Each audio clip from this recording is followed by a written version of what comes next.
बताते हैं आज की देखिए देश की सियासत में उबाल है, क्योंकि कांग्रेस से जुड़ी हुई बड़ी खबर सोनिया गांधी, राहुल गांधी की मुश्किलें बढ़ सकती है। ईडी ने सोनिया, राहुल समेत कई और कांग्रेस नेताओं के खिलाफ चार्जशीट दाखिल की है। तो देखिए आने वाले समय में कांग्रेस के लिए मुश्किलें और भी बढ़ने वाली हैं, क्योंकि इस चार्जशीट में कांग्रेस में सोनिया गांधी और राहुल गांधी के साथ साथ में ओवरसीज से सैम पित्रोदा को भी मेंशन किया गया है। और ईडी ने इस एक्शन को लेकर कांग्रेस केंद्र के खिलाफ में लगातार हमलावर नजर आ रही है और कांग्रेस इसको लेकर अब प्रदर्शन भी करने वाली है। साफ साफ कांग्रेस का आरोप है कि बदले की भावना के तहत ये एक्शन लिया जा रहा है, सरकारी एजेंसियों का दुरुपयोग किया जा रहा है। कल रॉबर्ट वाड्रा ने जब हमसे खास बातचीत की थी तो उन्होंने भी कहा था कि जानबूझकर परेशान किया जा रहा है। देखिए कांग्रेस के ऊपर ये गंभीर आरोप लगे हैं। सैम पित्रोदा के साथ साथ में सुमन दुबे और अन्य लोगों के नाम भी ईडी की चार्जशीट में बतौर आरोपी दर्ज किए गए हैं। ऐसे में ईडी की टीम कार्रवाई करती हुई आने वाले दिनों में भी नजर आने वाली है और इसी को लेकर कांग्रेस पार्टी हमलावर है। देश भर में ईडी दफ्तर के बाहर आज कांग्रेस का प्रदर्शन है। नेशनल हेराल्ड केस में ईडी ने चार्जशीट दाखिल की है, जिसमें सोनिया, राहुल का नाम है और इसी को लेकर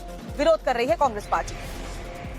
और देखिए इस बीच आज देशव्यापी प्रोटेस्ट की कांग्रेस ने ऐलान किया है। अलग अलग जगह पर ईडी दफ्तर के बाहर में कांग्रेस के जितने भी समर्थक हैं, जितने भी कांग्रेस पार्टी के लोग हैं, वो आज बड़ी तादाद में इकट्ठे होने वाले हैं प्रदर्शन करने के लिए। तो नेशनल हेराल्ड केस में सोनिया गांधी, राहुल गांधी समेत कई और कांग्रेसी नेताओं के खिलाफ चार्जशीट दाखिल की गई है ईडी की तरफ से, और इसी को लेकर के कांग्रेस हमलावर है और साफ कहना है कि क्योंकि कई राज्यों में विधानसभा चुनाव होने वाले हैं और कांग्रेस काफी एक्टिव मोड में नजर आ रही है, ऐसे में बदले की भावना से कार्रवाई करवाई जा रही है।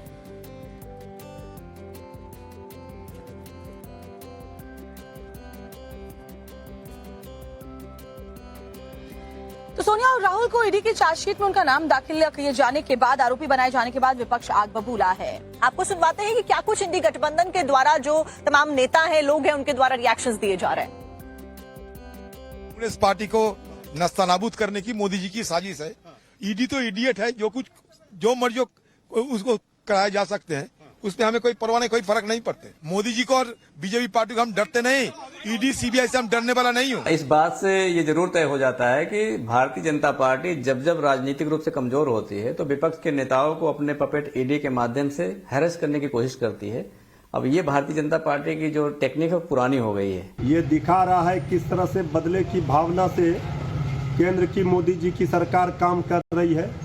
जांच एजेंसियों के माध्यम से विपक्ष की आवाज को दबाने का प्रयास हो रहा है।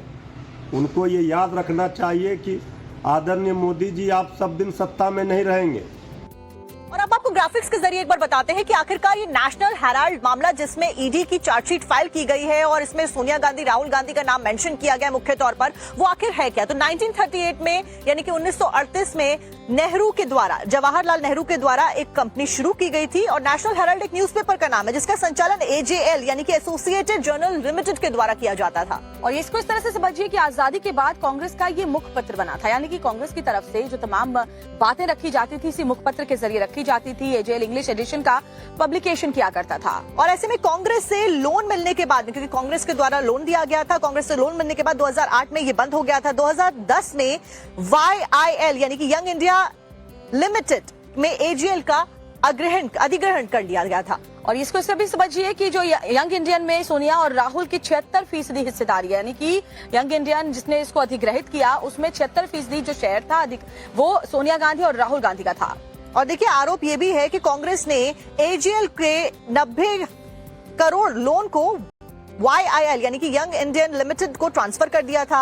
अब YIL पर एजेएल की 2000 करोड़ की संपत्ति हड़पने का आरोप है। और इसी मामले में लंबे समय से देखिए जांच चल रही है। आपको याद होगा कि राहुल गांधी से भी पूछताछ इस मामले में हो चुकी है। कई कांग्रेसी नेताओं को पहले भी समन किया गया था और अब एक बार फिर से चार्जशीट दाखिल करने के बाद इस पूरे मामले को लेकर सियासत गरमाई हुई है।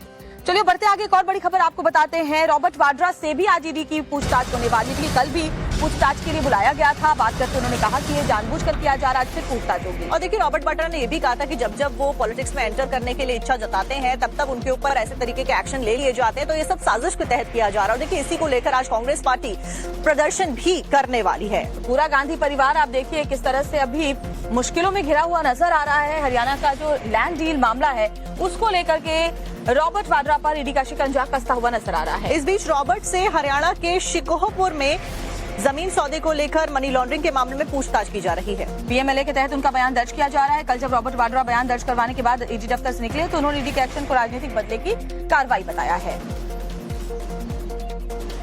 क्या कहेंगे जिस तरीके से ये पूरा माहौल बना हुआ है? बिल्कुल दुरुपयोग हो रहा है एजेंसियों का। हाँ। एजेंसियों का दुरुपयोग हो रहा है पूरा और हाँ। बिल्कुल गलत है। हाँ। और जब मैं लोगों के हित में बोलता हूँ, माइनॉरिटीज के लिए बोलता हूँ, हाँ। तो हमें दबाया जाता है। राहुल को संसद में दबाया जाता है। हाँ। मुझे अपने कार्यक्रम में जो भी मैं करता हूँ उसमें दबाते हैं। इतने सालों से जांच चल रही है, अभी तक जांच में कुछ निकला क्या? कुछ भी नहीं निकला। वो तो ईडी वालों से पूछो ना आप लोग।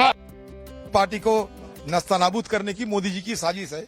ईडी तो इडियट है, जो मर्जी उसको कराए जा सकते हैं, उसमें हमें कोई परवाह नहीं, कोई फर्क नहीं पड़ते। मोदी जी को और बीजेपी पार्टी को हम डरते नहीं, ईडी सीबीआई से हम डरने वाला नहीं हूँ। इस बात से ये जरूर तय हो जाता है कि भारतीय जनता पार्टी जब जब राजनीतिक रूप से कमजोर होती है तो विपक्ष के नेताओं को अपने पपेट ईडी के माध्यम से हैरेस करने की कोशिश करती है। अब ये भारतीय जनता पार्टी की जो टेक्निक है पुरानी हो गई है। ये दिखा रहा है किस तरह से बदले की भावना से केंद्र की मोदी जी की सरकार काम कर रही है कि जांच एजेंसियों के माध्यम से विपक्ष की आवाज को दबाने का प्रयास हो रहा है। उनको ये याद रखना चाहिए कि आदरणीय मोदी जी आप सब दिन सत्ता में नहीं रहेंगे।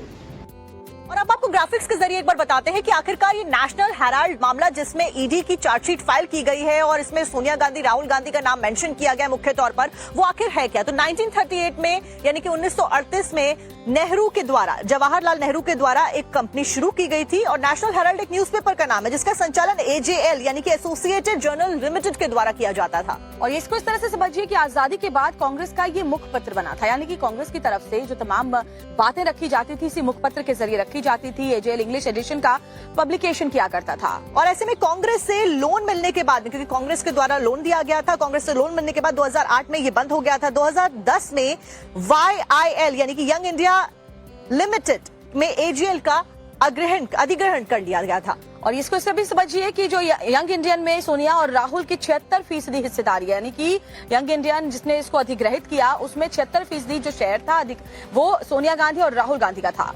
और देखिए आरोप ये भी है कि कांग्रेस ने एजेएल के 90 करोड़ लोन को YIL यानी कि यंग इंडियन लिमिटेड को ट्रांसफर कर दिया था। अब YIL पर एजेएल की 2000 करोड़ की संपत्ति हड़पने का आरोप है। और इसी मामले में लंबे समय से देखिए जांच चल रही है। आपको याद होगा कि राहुल गांधी से भी पूछताछ इस मामले में हो चुकी है। कई कांग्रेसी नेताओं को पहले भी समन किया गया था और अब एक बार फिर से चार्जशीट दाखिल करने के बाद इस पूरे मामले को लेकर सियासत गरमाई हुई है। चलिए बढ़ते आगे, एक और बड़ी खबर आपको बताते हैं। रॉबर्ट वाड्रा से भी आज ईडी की पूछताछ होने वाली थी। कल भी पूछताछ के लिए बुलाया गया था। बात करते उन्होंने कहा कि ये जानबूझकर किया जा रहा है, आज फिर पूछताछ होगी। और देखिए रॉबर्ट वाड्रा ने यह भी कहा था कि जब जब वो पॉलिटिक्स में एंटर करने के लिए इच्छा जताते हैं तब तब उनके ऊपर ऐसे तरीके के एक्शन ले लिए जाते हैं। तो ये सब साजिश के तहत किया जा रहा है। और देखिए इसी को लेकर आज कांग्रेस पार्टी प्रदर्शन भी करने वाली है। पूरा गांधी परिवार आप देखिए किस तरह से अभी मुश्किलों में घिरा हुआ नजर आ रहा है। हरियाणा का जो लैंड डील मामला है उसको लेकर के रॉबर्ट वाड्रा पर ईडी का शिकंजा कसता हुआ नजर आ रहा है। इस बीच रॉबर्ट से हरियाणा के शिकोहपुर में जमीन सौदे को लेकर मनी लॉन्ड्रिंग के मामले में पूछताछ की जा रही है। पीएमएलए के तहत उनका बयान दर्ज किया जा रहा है। कल जब रॉबर्ट वाड्रा बयान दर्ज करवाने के बाद ईडी दफ्तर से निकले तो उन्होंने ईडी के एक्शन को राजनीतिक बदले की कार्रवाई बताया है। क्या कहेंगे जिस तरीके से ये पूरा माहौल बना हुआ है? बिल्कुल दुरुपयोग हो रहा है एजेंसियों का। हाँ। एजेंसियों का दुरुपयोग हो रहा है पूरा और हाँ। बिल्कुल गलत है। हाँ। और जब मैं लोगों के हित में बोलता हूँ, माइनॉरिटीज के लिए बोलता हूँ, हाँ। तो हमें दबाया जाता है। राहुल को संसद में दबाया जाता है। हाँ। मुझे अपने कार्यक्रम में जो भी मैं करता हूँ उसमें दबाते हैं। इतने साल